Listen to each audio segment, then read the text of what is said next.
ছেড়ে যাবে? যাও, মুক্তি পেতে যাও। ওকে, সেটাও দিলাম, কিন্তু অনুরোধ একটাই, ছেড়ে যাওয়ার জন্য কোনো অজুহাত দেখিও না। তোমার আমাকে আর ভালো লাগে না সেটা বলে গেলেই পারতে। শুধু শুধু এসব হাস্যকর অজুহাত কেন দেখাও? তুমি আমার বদনাম করবে, করো, তাতে একটু খোঁত রেখো না। আসলে সত্যিটা তুমিও জানো যে আমার ভালোবাসায় কোনো কমতি ছিল না। তোমার টাইম পাস করা লাগলে অনেক কিছু ছিল, শুধু শুধু কেন আমাকে তোমার টাইম পাসের জন্য বেছে নিলে? আমি তো তোমার কোনো ক্ষতি করিনি, তাহলে আমার সাথেই কেন তোমাকে এমন করতে হলো?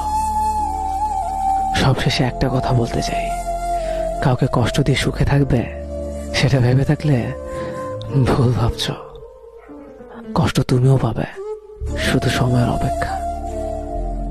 না, এটা কোনো অভিশাপ না, এটা স্রষ্টার দেওয়া প্রকৃতির সুনিপুণ বিচার।